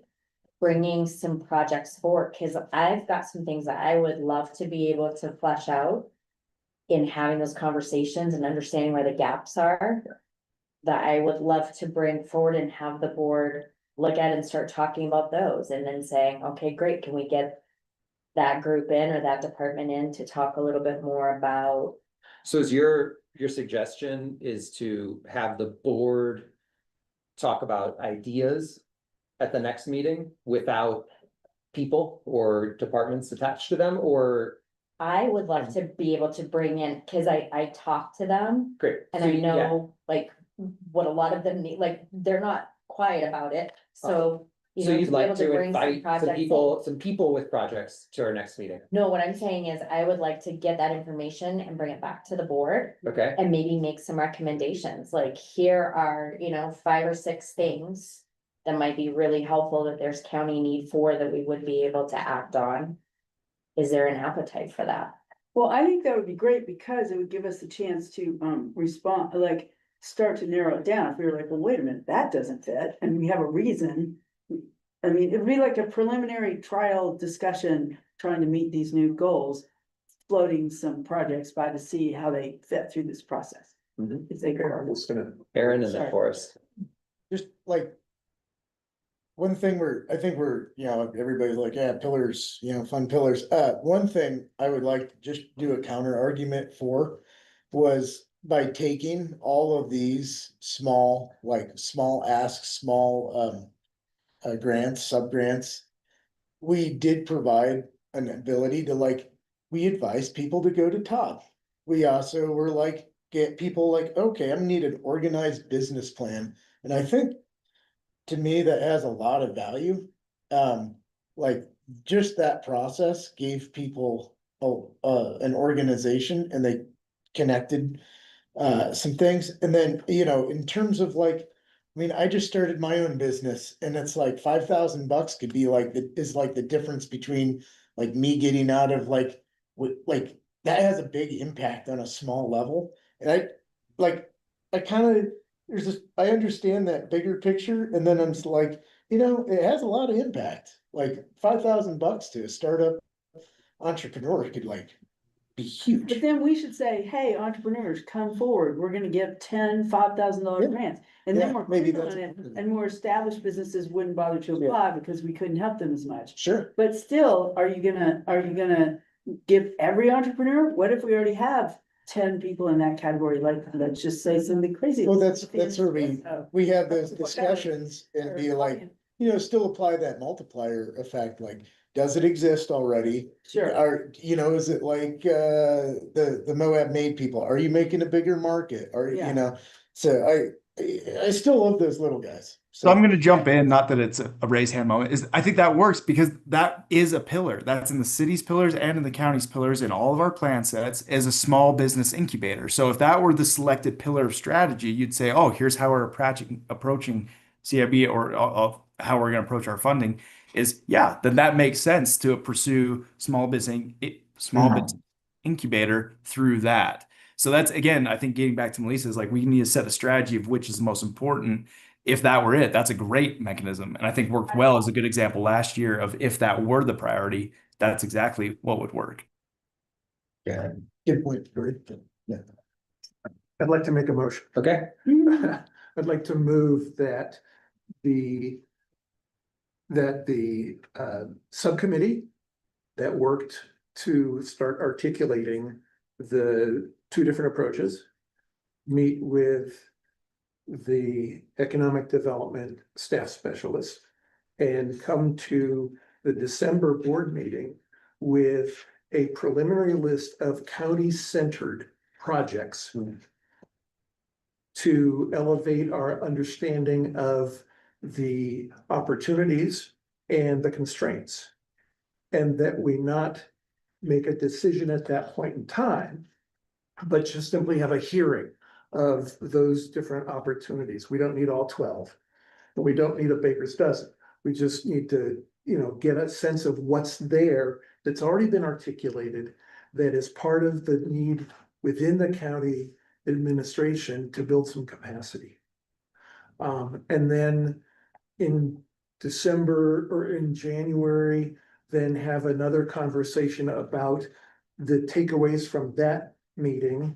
And then discussion about how they might allocate the $200,000, how we might choose to do. This is a long motion and I'll clean it up.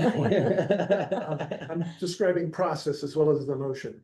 But then, in January and February, then the board can make some decisions about how they want to slice up the $200,000. yeah, or maybe we need to do more work with, like, actually at that point, then Exactly. that's when you bring in those department heads and start Right. working with them on more specific Right. proposals, answer questions, the board has, Exactly. whatever, that's the Exactly. next stage. So the motion is to have the subcommittee work with Melissa, who's also part of the subcommittee conveniently, to create a short list or a list of ideas to consider for Of no- county exactly. sponsored projects for our next meeting. I would Great. say first motion, as long as I don't have to repeat it. Second it, thank you. You can download it on your Kindle. Discussion? Can you make a motion if it's not posted, like a point of order thing? Right, like this wasn't posted in the minutes, is that allowed? Yeah, because Yeah, you the discussion and action Oh, on okay. the grant processes is in the agenda. Oh, okay, sorry, Yeah. I didn't see that, Yep. okay, cool. So this just fits with Yeah, that topic I just- of discussion, yeah. Great, so any further discussion? All in favor? Aye. And was that Brittany? Yes, that was Brittany. Okay, perfect. So then that's Yeah, unanimous. I'm a yes. Thank you. It's just gonna be, like, it was really hard to coordinate the four of us, I could not keep track of that email, if there is some easier way, like, oh my god. I'm lucky I made it to the last one. Well, we can aim for something easier. It's Yeah, just I don't know. schedules. is Trish always a uses challenge. really cool, it's like you block The out your schedule. thing and then it like just lights up what everybody says, and then you pick the one. So instead of having to be back and forth. I'm happy to That's good. do that. Yeah, oh, Thanks. sweet. Happy to. Awesome. do that. Great. I feel like we have our next step. Maybe we could, one of the other things I put on this sheet is, so let's not worry about timeline because I think that's gonna change based on how we work through the process. We're gonna learn more about that this coming year. Subgrant focus seems maybe not as relevant to jump into right now, but what would be useful, another good use of our time right now, is to just sort of brainstorm, what are the things that you'd like to see in this guidebook that we create as a resource for any future economic development staff and board members about the grants going forward. So I tried to brainstorm a few things, like that we would want to have a little bit in there about timeline. We brought up reporting and follow-up. That could be an area where we hash out a little bit more, like what do we really want to see in terms of reporting and follow-up as a process, or how would it create as a process? And then I thought just like some principles, like we want, as a principle, we want it to be open and fair, particularly with regards to sub-grant programs. But we also, as a principle, want to maximize impact.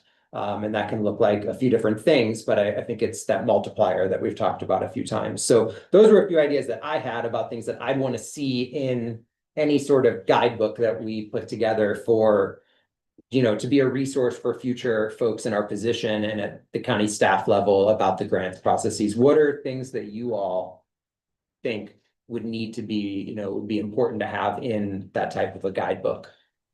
Well, I think what we had was like almost mandatory meeting with like Todd or something like that, like be like, hey, did you meet with our small business person? Like, I would like you to be like, give a little check mark, I don't know, like. I'd like, check with me first, but I'm kidding. Yeah, That's fine, that's. yeah, like a Well, viable business. Am I allowed plan to or comment or anything? Oh, yeah, yeah. I just wanna make sure, there are a lot of people that do come to me. And at least me knowing what the parameters are of saying, well. There is this available out there, kind of like what you were saying, the pillars. Of our community and what that looks like. Like, for example, even businesses, I met with a business. Yesterday. He's involved in a program with Goldman Sachs and we're doing a market analysis for them. And so they're looking at a different avenue or stream of income for them. And what they can do to create that income. But what they have to do is they've got to create a plan. And put that together, so I'm able to meet with that business owner and help them. And really make a decision of what they want to do and what way they want to go. He wanted to create salad dressing or do something else. And so looking at saying, okay, well, I'm gonna sit there and create salad dressing, which is gonna cost me $50,000 to $75,000. Or I'm gonna create something else that may cost me $5,000 or $10,000 to help out my business. And so I'm so in a long way around, I'm more than happy to meet with people and give them ideas or meet with people, look at what they have, kind of like, I don't know who said this, but having a plan, having a business plan and coming to you and being able to show you what they're going to do and what they want to do and have that concrete in front of you is a lot simpler.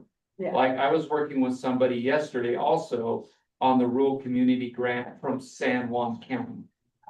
Okay, and they're able to now apply for that grant, the RCG grant, up until January 3rd. But their process is long and it's not simple. It's not like you can write it out on a piece of paper. Melissa would know this as well, more than likely looking at what they have with their grant. So, yeah, I mean, I've been working with a lot of people, even with the economic assistance grant that came available from September 1st to the 15th through COEO. I helped 7 or 8 companies apply for that grant in town. And so, we're doing a lot of work to help out businesses here in town.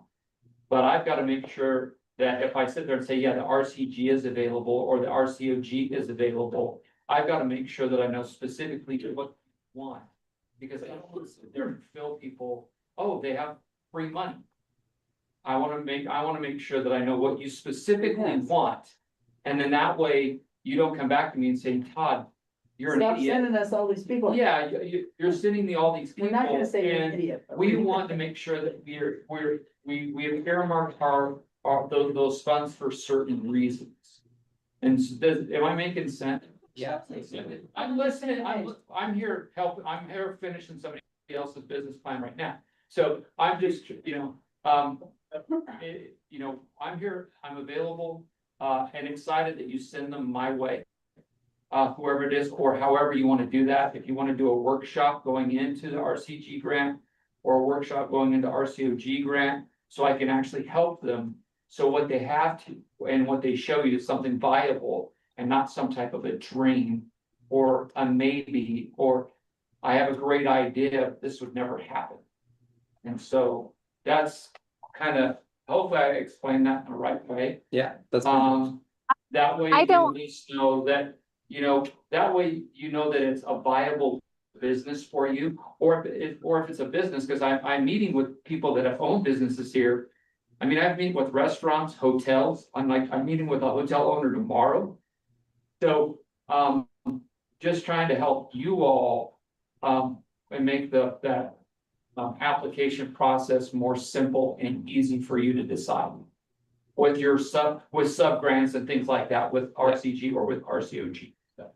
Thanks, Todd. Yeah, Brittany, it sounded like you had something, and also I Yeah. will just say, like, we don't have to hash out the guidebook right now. We're more trying to get ideas, but if you, I mean, have a comment, go for it, and then we can move on to the next idea. So, yeah, so my comment on that guidebook would be accountability. I would like a section in accountability and then yes, resources like Todd or that, because I would like to see this department or this board really move forward in general, a lot of people. So that would be my opinion on the guidebook.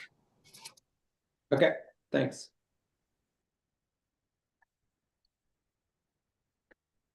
Well, plus if it's consistent over years, that's gonna help the community understand what we're doing. I can sort of imagine a time when you announce at a certain time, this is the focus for this year, the pillar, the thing that we're trying to solve. And so things related to this, please tee yourselves up, get ready to write an application. And that would be a good way to like, let the community know, this is what we're focused on this year. And then then people would know that announcement's gonna come out. And people could even be kind of lobbying for their project to be in the focus, like. Pick something, plumbing, we need more plumbers, and we picked events or something else the first year. And then the next year it's like, no, we really do need more plumbers or whatever. Then it could be like, okay, we picked plumbers or whatever, like just, for example, that we could be teeing up things. And then everybody knows what we're focused on, and we're not just saying free money for any type of business.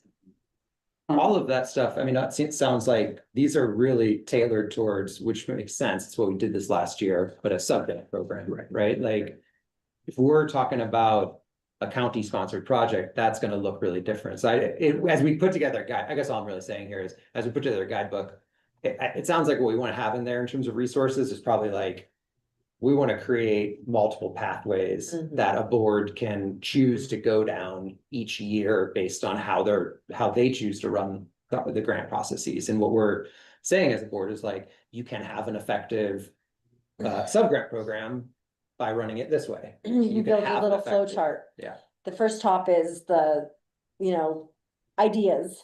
How do you get those ideas out there? And then if you have a big idea, like a county one, you go down this flow chart to this page. And if it's a sub-grant, then you go down to this page to this page. I mean, so it's gonna go, and then if you're doing, so I think you're gonna have like that flow chart that's gonna push you through the way it goes. It is gonna be two separate or two ideas. And sometimes they could be together. You can have one big one and some small ones too. And I have one more comment and I'll shut up, call it time anyway. When we had 7 or 8 people, the county also applied for an economic assistance grant. But we had an outlier or somebody that wouldn't necessarily fall within the pillars of that grant. And I applied for them anyway. And they received the EAG, the economic assistance grant was 50 to 100, 100 to 200. They received the 50,000 here in town. But they were an outlier. They weren't part of the pillars of what they were looking for. Or even they had the 5 pillars plus like agriculture and mining. And they weren't part of that at all. Because a lot of us here, we have tourism, but my only advice to you would be if you do have an outlier and if they put something really good together, at least consider the outlier a little bit too. Because I didn't think that they would receive that grant. But they did, and $50,000 is gonna really be beneficial to them, especially during the off season. So that would be my only advice about the outlier part of that too. Looking at, you have your pillars or what you're looking at for your sub grants and what you want in the community, but maybe have that maybe an outlier too, and see how they are benefiting our community as well. Thanks. Other things that people would want to see in a guide. Jump on, Chris. Yeah. Oh, please. thank you. Yeah, love a wild horse wild card option. No, I think with that, and it was kind of piggybacking off Ashley's idea, but then also through how Melody was describing that, I think it's essential that to a terminating effect is the standards and requirement for productions of findings of fact. So at the end of that flow chart, this body, as from a recommendation standpoint, and then the commission will have to do this, and I think is beginning to practice this more commonly, is maintaining a findings of fact. So it's going to, and basically the evidence and the whereas findings of proof as to why you've gotten to where you are in that decision-making process. I'm not sure I follow. Did we just lose Corey? Oh. I think he was saying like, as you move through that process, that would be part of what you would be sharing. So the findings of facts and the process that you go through as to why you are bringing this particular thing forward. Okay, so is what it seemed like documenting, to me. okay, documenting the why of the projects that Mhm. get So when you, recommended by this. yeah, so when you bring it forward to the commission, you're bringing not just the project, but the, how we got to this. That's a really good idea. Yeah, how we got to this. So that you don't have to go, Yeah. why? In a quick, I mean, obviously, we're gonna Yeah. take how many meetings to get there, but it's a lot really fast, like this was the pillar we chose, these are the things, this is why we picked this one, and it's gonna be like. I mean. Easier to say yes for the commission. That makes sense, thank you. Corey says his computer died. Okay. Well, thankfully, others did understand. It's what I did, technology. so. It It was. Out of here. Okay, any last one? We're getting towards the end of our time.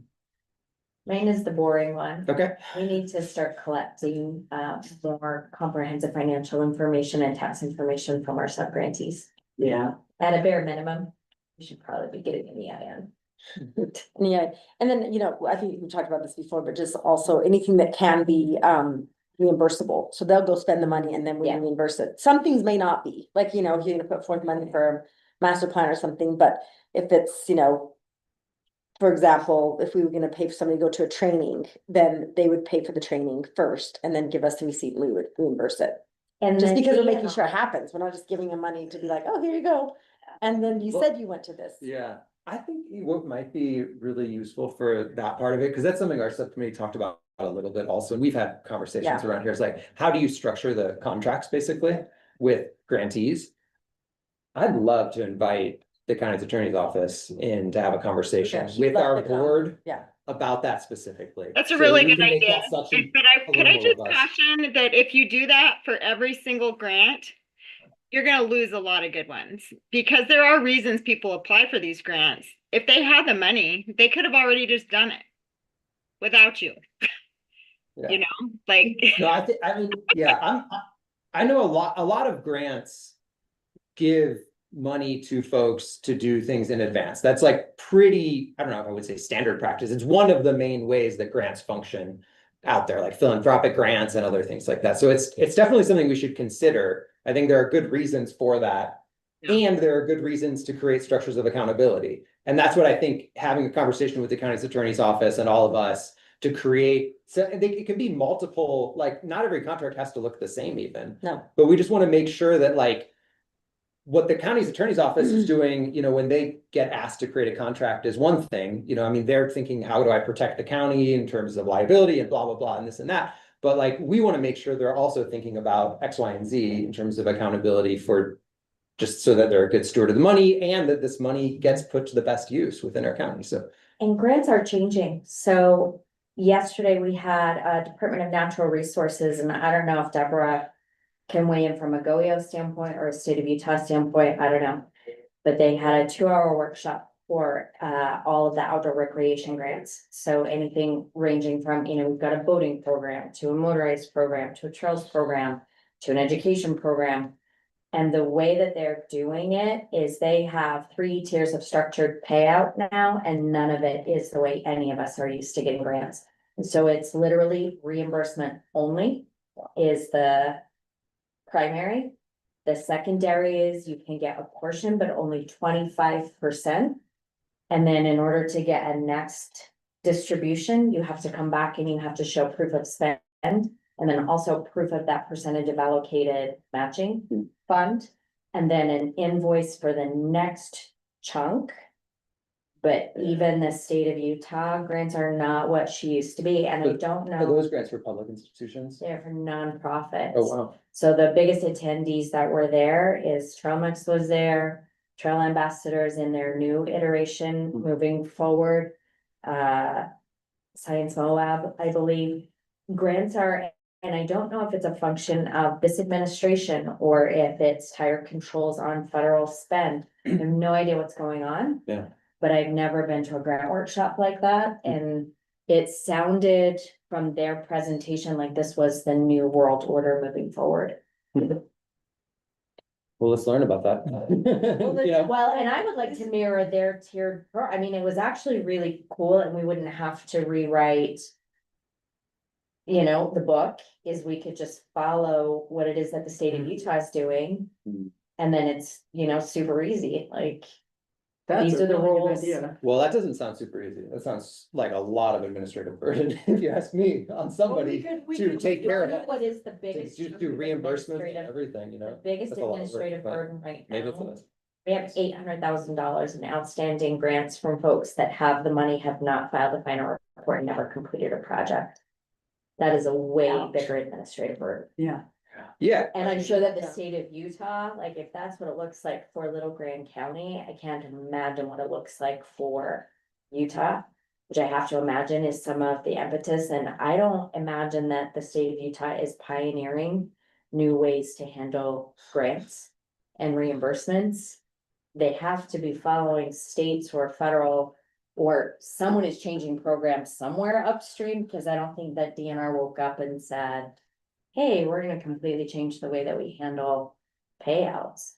yeah, I'm not in disagreement with any of that. I just think we should have a session where we look into this and get some expert advice and make decisions on how we structure these things going forward. Because it's super important and we haven't put a lot of thought into it previously. We just kind of assumed that the county's attorney's office would handle it in a way that was in our best interest. And I think that we didn't have enough communication to make sure that that was working. And for Well, for all of us. process, this is gonna be really helpful too, because I didn't know this until I was sitting in the chair. The county attorney's office doesn't want to set those terms. Yeah. They want departments and grants to tell them, these are what our terms are, and then their role, and with their limited bandwidth of even trying to get anything through, is to say, oh, you can't do that, that's not legal, whatever. But that's part of the reason why we've had some of the issues that we've had with dates not being hit, so that we can't apply for the next year, is because they don't want to look at those things. They're reliant upon departments to say, these are the dates, these are the terms, these are Well, whatever. they can't look at it. They No. don't have the bandwidth to look at No. all the different things. That's the job of the. Their role is, hey, I can't give them those terms, that's not legal, give me something else to look at. Sure. So, I don't know, it's been a really learning experience for me. Well, I think that we've been kind of naive about the timing, and I think that was kind of bad. So, I think like letting the grantee know the expectations on the timing of the money, both when it's gonna come and when it needs to be spent. We need to be more clear about that straight up. And I don't think we knew, Yeah, we just did, like when, we you just thought that know, would be part of the contract, but I think it should be part of the grant process. We should have some parameters there, because then people will be like, oh, it's not gonna come for a while. I might need to get reimbursed, because I might have to go ahead and spend this money first, or whatever. I'll tell you an example of exactly how you're right, Ashley, is with the CDBG grant, there's a 50% spend down requirement before we can apply again. We just weren't paying attention that when you give a CDBG grant to someone like Mackle or Hasu, that's construction, that's a multi-year project. Well, guess what that means? Now that means that we're hamstrung. So if we were to be able to work with Moab City and say, hey, here's a project that's in both of our best interests. It's a multi-year project. We don't want to jam either of us up for a long time. How about we alternate those projects to give some construction or capital projects a little bit more time? I just wasn't aware that we needed to be thinking that way, because I don't know, you think about this mysterious thing that catches all of those things. And I'm finding out there is no thing. But yeah, but that's what the guidebook, that's why we want to create a Mhm. resources so that Totally. you are learning all this stuff and are becoming a master of it, but when the next person comes into your job, we want them to have a resource so that we don't have a gap of a couple of years or whatever, months even. It's mastering me. Yes. Yeah. All right, we've reached time. Let's just keep thinking about this kind of general question, which is what do we need in this guidebook? Because it's something we're gonna need to come back to a couple times, and at some point we'll put together a draft document, plans, and that sort of a thing. But thanks so much for the great discussion today. This meeting is adjourned. Great job, committee or subcommittee. Thanks. Actually. Yeah,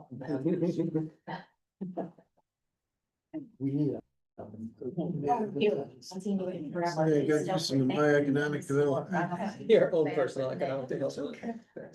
Our deal is hiring the PR. And we. Oh, yeah. Part-time for us with. Thank you all. Next time, see ya. Good seeing you. Sorry I missed last meeting. Oh, it's all right. I was out of town. Glad you're here. I think good seeing you again. Hey, yeah, thank you. I should probably come and talk to you sometime. Me and Miles. Yeah.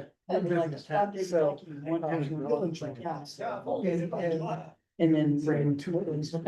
Now. You had a second. And they're very excited. I just know how amazing. Okay. That brings me so much. Legal training. Here for Yeah. Yeah. The scheduling part of it's always a difficult part. You know, you've gotta- Oh, yeah. Yeah. Bill. Cause you haven't. That'll be really helpful. You wanna get those things. And there's some releasing. Right now. Organization. So. And now. Lisa. Yeah, but what is? She is a county Oh, executive. oh, next year. Because of our attorney. We're getting for Experience. our program. And she was a board member for a while before she joined the county and the staff position. Yeah. She jumped ship. Everyone. And Chris has been involved about the same time I got involved. But. And he's a policy guy, Yeah. a new dad. Yeah. And, Congratulations. Thank And the you. proprietor of First Coffee. If you go to Little Flower, check out First Coffee. Because you can't even imagine. So are you still gonna stay and join the board with us, Pamela, or did we scare you off today? Yeah. For someone who's coming here. And do you have to go to a, But those. Cass's Alley meeting now? Yeah, well, town council meeting tonight, 1:30. Okay, so you got time to get Get there. outside. Yeah. Yes. Just the only reason to come It's outdoor, yeah. is that, whether it's sightseeing, like. I will actually Famous for email you the outdoor, text it's of my. an outdoor thing. Oh, okay, perfect, Because- perfect, yeah. Because I just started talking and I didn't, as I was thinking about it. I didn't write Yeah, down. we'll see. I mean, yeah, Aaron will have something, there'll copy Aaron on it too. She does the minutes. Part of our problem is our commission. Work it out. policy. He uses the recording with like an AI tool to start the minutes, so who knows, maybe it'll get it. AI will probably. That's amazing. Yeah. If AI is any, Yeah, you may need an edit. Yeah. it'll be formal. Yeah, exactly. Great to see you soon. And I don't know if. Yeah, okay. You So noticed talk that down a couple the of times. December Yeah. meeting Consult. is on the Do you know how easy it 17th. is for us to Yeah, do that's right. this? And that'll be up to you Yeah. if you'd like to join that meeting, since I guess, yeah, I mean, Jasmine will be technically still a member of the board at that point. And when we find things like trails. But if you, can and are interested in. You're going against a. remotely or. Yeah, that's Great. Not you, but Is it your end, really? Yeah. Are you on the same schedule as you guys, it sounds like. Fourth Wednesday. Oh, all those, fourth Wednesday, is that what you guys are? Yeah. We're No, the third, I'm sorry. third, I- okay. You're normally we're the final Well, if we. Wednesday of the month. If we. our regular, because we just changed it for the holidays, because we were gonna be on Thanksgiving and then we're gonna be right next to Christmas. Yeah. Wait a minute. Okay, But sorry. starting in the new year, we'll be back to Completely, the. both of us got down on this. Oh, so that makes it a little chart. So this is, yeah, not quite as stacked for you. That we do not now. Travel safe, back home. It's all. But it's way defined. Yeah. I would say, Yeah. okay, 95% of our economy is tourism, but if they don't. Yeah, for a little while, we've had a lot of They don't that, connect. but then. Because it's this month. Yeah, that's true. Good to see Thank you. See you too. Yeah, live streaming on YouTube. Yeah, is it still up? Uh-huh. Yeah. We're all just yakking about it. quorum. I can't see it. Can you see If it? you just